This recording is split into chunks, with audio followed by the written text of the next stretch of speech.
Pulling அது எப்படி பண்ணுறது? காலையில் எழுந்ததும் எதுவும் சாப்பிடாமல் இதயம் வளத்தை வாயில ஊத்தி நல்லா கொப்பளிக்கணும், அப்புறம் அதை துப்பிடணும். இதுதான் ஆயில் புல்லிங்.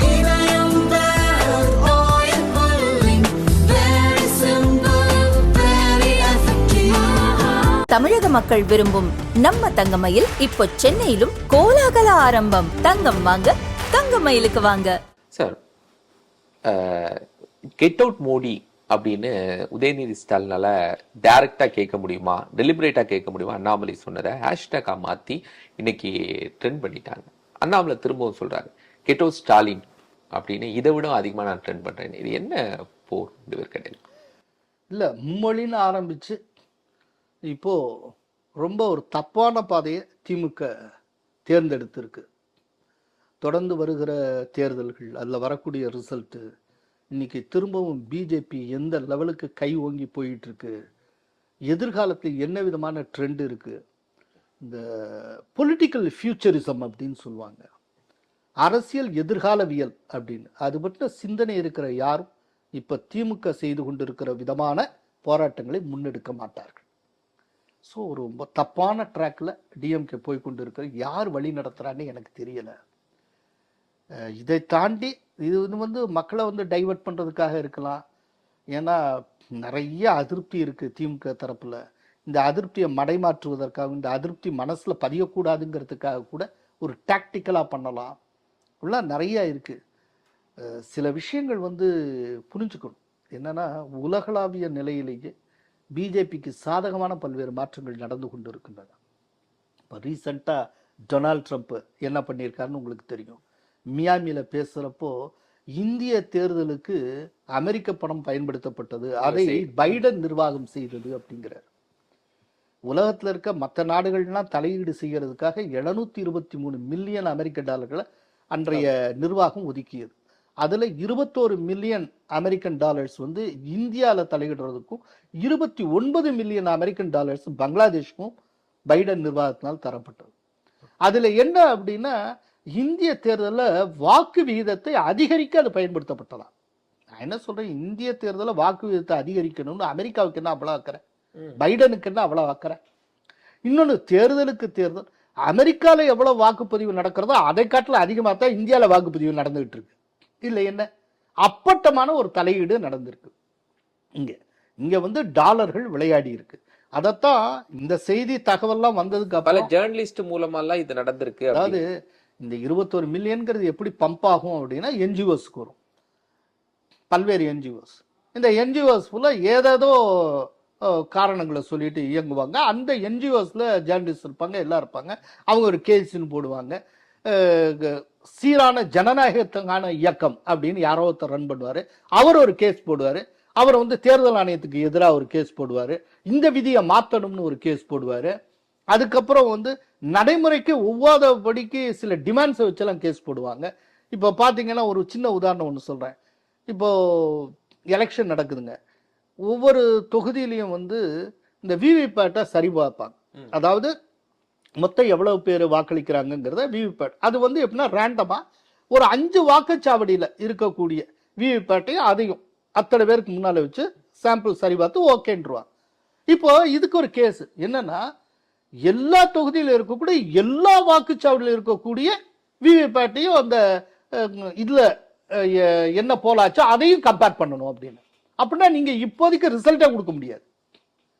இப்படியெல்லாம் டெக்னிக்கலா போய் கேஸை போட்டு சால்வ் பண்றது, இதுக்கு பெரிய பெரிய வழக்கறிஞர்கள் போவாங்க, இதுக்கு பணம் கொடுப்பாங்க. இதெல்லாம் என்னன்னா ஒரு என்ஜிஓ செய்யும். இந்த என்ஜிஓக்கு எங்க இருந்து பணம் வரும்னா அமெரிக்கால இருந்து வரும். இப்படி இந்த ஜனநாயகத்தை சீர்குலைக்கிறதுக்கு. அதுதான் அமித் மால்வியா ஒரு ட்வீட் போட்டிருந்தார். என்ன போட்டிருந்தாரு அப்படின்னா, அமித் மால்வியா அந்த ட்வீட்ல 21 மில்லியன் அமெரிக்க டாலர் வந்திருக்கு, இந்த டாலர்ஸை பிஜேபி வாங்கல, அப்படின்னா யார் வாங்கினதுன்னு கேட்டிருந்தார்.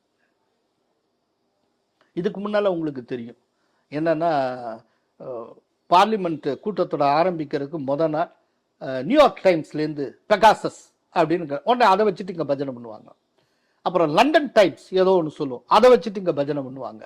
இப்படியா வெளிநாட்டிலேருந்து ஏதோ ஒன்று அடி எடுத்து கொடுப்பாங்க, அதை வந்து இங்கே தொடர்ந்து வச்சுட்டு அந்த நாடாளுமன்ற கூட்டத்தொடரையே முடக்குவாங்க. இந்த பட்ஜெட் கூட்டத்தொடர் ஆரம்பிக்கிறப்போ மோடி பேசினதை எத்தனை பேர் கவனிச்சாங்கன்னு தெரியல. அதுல ஒரு இடத்துல சொல்லியிருப்பார், இந்த கூட்டத்தொடர் தான் நீண்ட நாளைக்கு பிறகு இந்த கூட்டத்தொடர் தான் வெளிநாட்டினுடைய எந்த தாக்கமும் இல்லாதபடிக்கு நடைபெறுகிறது அப்படின்னு அவர் சொல்லியிருப்பார். எவ்வளவு சீரியஸான எவ்வளவு சீரியஸ், மார்க்கிங் பாயிண்ட். வெளிநாட்டவருடைய தாக்கம் இல்லாமல், அதனுடைய இம்பாக்ட் இல்லாமல், வெளிநாட்டோட தலையீடுங்கிற வார்த்தையை சொல்லியிருப்பார். வெளிநாட்டோட தலையீடு இல்லாமல் இந்த கூட்டத்தொடர் நடக்கிறது அப்படின்னு தொடர்ந்து இவங்க அதை பண்ணிக்கிட்டு இருந்தாங்க. நான் அதான் ஒரு முக்கியமான அப்சர்வேஷன் நான் ஒன்று வச்சேன். இந்த டெல்லி எலெக்ஷன் இருக்கு பார்த்தீங்களா, இந்த டெல்லி எலெக்ஷன்ங்கிறது ட்ரம்ப் வெற்றியினுடைய பட்டர்ஃப்ளை எஃபெக்ட். இதை மறந்துடக்கூடாது. ஏன்னா இந்தியாவில் இந்த மாதிரி அமெரிக்காவிலேருந்து வந்த காசை அதிகம் வாங்கக்கூடிய கட்சியை ஆம் ஆத்மி. ட்ரம்ப் வந்ததுக்கு அப்புறம் சகல உதவிகளும் நின்று போனது. ப்ரோ காலிஸ்தான் எலிமெண்ட்ஸினுடைய உதவி நின்று போனது, அவங்களுடைய ஆதரவு நின்று போனது. டொனால்ட் ட்ரம்ப் வந்ததுக்கு அப்புறம் எங்கேயாவது விவசாயிகள் போராட்டம் நீங்க கேள்விப்பட்டீங்களா? ஷாஹின்பாக் போராட்டம் மாதிரி எங்கேயாவது அதனுடைய ஒரு சின்ன தெவலையாவது இருந்ததா? எங்க எல்லா திசையிலையும் வந்த பணம் ஃபுல்லா அடப்பட்டு போச்சு. ஆம் ஆத்மியின் தோல்வி அப்படிங்கிறதுக்கு பின்னால ட்ரம்பினுடைய வெற்றியினுடைய பட்டர்ஃப்ளை எஃபெக்ட் உண்டு. இதுதான் சார் குளோபலைசேஷன். 89 சோவியத் நொறுங்குது, அதோட சேர்ந்து சோசியலிசம் மண்ணோட மண்ணா போகுது. 89 ரைட்டா. 91 இந்தியாவில் புதிய பொருளாதார கொள்கை வந்தாச்சு, அமலுக்கு வருது. 89 எப்போ அந்த இடதுசாரி தாக்கம் குறையுதோ அப்பல இருந்து, அந்த 89 இருந்தா பிஜேபி என்கிற வலதுசாரி கட்சி இந்தியாவில் மிகப்பெரிய சக்தியா உருவெடுக்குது. 84 வெறும் 2 சீட்டு ஜெயிச்ச பிஜேபி 89 தேர்தலில் 85 சீட்டு, அப்புறம் 116 சீட்டு. சோவியத் கொலாப்ஸ்க்கு அப்புறம் நடந்தது. இந்த பட்டர்ஃப்ளை எஃபெக்ட் புரிஞ்சுக்கணும்னா கொஞ்சம் ஜியோ பாலிடிக்ஸ் தெரியணும். இங்க டொனால்ட் ட்ரம்ப் ஜெயிச்சதுக்கு அப்புறம் நிறைய விஷயங்கள் மாறியது. டொனால்ட் ட்ரம்ப் ஜெயிச்சதுக்கு அப்புறம் கனடால இருந்து சட்டம் இருந்ததா? ஜஸ்டின் ட்ரூடோ தினம் இந்தியாவை குறை சொல்லிட்டு இருந்தாரு, ஏதாவது பேச்சு இருந்ததா? எல்லாம் எங்க போனாங்க இவங்கெல்லாம்? சட்டமே இல்லையே சார். கனடால அவங்களுடைய லீடர்ஷிப் சிக்கல்ல இருக்கு. சரி, அவர் பதவியேற்ற டொனால்ட் ட்ரம்ப் அதுக்கப்புறம் இந்துக்கள் தாக்கப்பட்டதாக பங்களாதேஷ்ல ரொம்ப அதிகமான தகவல்கள் உண்டா? ஏன் முகமது யூனுஸ் அடக்கி வாசிக்கிறாரு? இப்ப $29 மில்லியன் பங்களாதேஷ் நிறுத்தப்பட்டாச்சு. அதே போல டொனால்ட் ட்ரம்ப் மோடி சந்தித்த போது பிரஸ் மீட்ல வச்சு சொல்லுகிறார். டொனால்ட் ட்ரம்ப் அப்படி போற போக்குல ஒரு கோடி காட்டிட்டு போறாரு. பங்களாதேஷ் இஷ்யூ அது மோடி பார்த்துக் கொள்வார், I leave it to prime minister அப்படின்ட்டு போறாரு. பங்களாதேஷ நான் மோடிட்ட விட்டுறேன் அப்படின்னு. அப்படின்னா மோடி மறைமுகமாக நேரடியாக சில நடவடிக்கை எடுக்கலாம். அதுக்கு அமெரிக்கா ஆசீர்வாதம் உண்டு, அமெரிக்கா ஆதரவு உண்டுன்னு அர்த்தம்.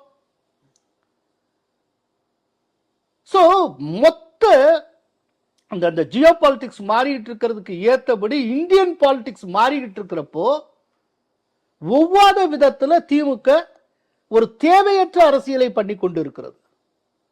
இது திமுகவுக்கு ஆபத்தை உருவாக்கும். இது நிச்சயமா டிஎம்கே விஷயத்துல ஒரு கவுண்டர் ப்ரொடக்டிவா கொண்டு போய் விட்டுரும். இதனால திமுக லாபம் சம்பாதிக்க முடியாது. அதனால கேஜரிவாலுடைய தோல்வி, டெல்லியில நடந்திருக்கக்கூடிய அந்த எலெக்ஷன், அதனுடைய ரிசல்ட், இதெல்லாம் பார்த்து நிறைய ஒவ்வொரு டிஎம்கே கற்றுக்கொள்ள வேண்டும். ஒண்ணுக்கு தொடர்பு உண்டுங்க. அதுதாங்க குளோபலைசேஷன். குளோபலைசேஷன் தயவு செய்து எல்லாருமே ஒரு பொருளாதாரம் சம்பந்தப்பட்ட புரிஞ்சுக்கிட்டா அதை காட்டிலும் தப்பு எதுவும் கிடையாது. அது பொலிட்டிக்கல் எக்கானமி, வெறும் எக்கானமி கிடையாது. ஒண்ணுக்கு வலைப்பின்னல். இந்த வலைப்பின்னலுக்குள்ளதான் திமுகவும் இருக்கு. திமுக தனியா ஒரு கந்தர்வ லோகத்தை ஒன்றும் ஆட்சி பண்ணல, இந்த பராமீட்டருக்குள்ளதான் அதுவும் செஞ்சிட்டு இருக்கு. அதனால மாறி வரும் உலகத்தை ஒரு மாறிய கண்ணோட்டத்தோட ரொம்ப விஞ்ஞானபூர்வமாக மற்ற எல்லா விஷயங்களையும் விஞ்ஞானபூர்வமாக செய்வதில் வல்லுநர்களாக இருக்கக்கூடிய திமுக இப்போ நடந்துட்டு இருக்கக்கூடிய இந்த அரசியலை செய்வதிலும் விஞ்ஞானபூர்வமாக இருக்க வேண்டும், நடந்து கொள்ள வேண்டும்னு நான் ஆசைப்படுறேன். நிறைய தகவலை பகிர்ந்து கொண்டிருக்கீங்க சார். நன்றி. நேர்களை மற்றும் ஒரு நிகழ்ச்சியை சந்திக்கலாம். நன்றி.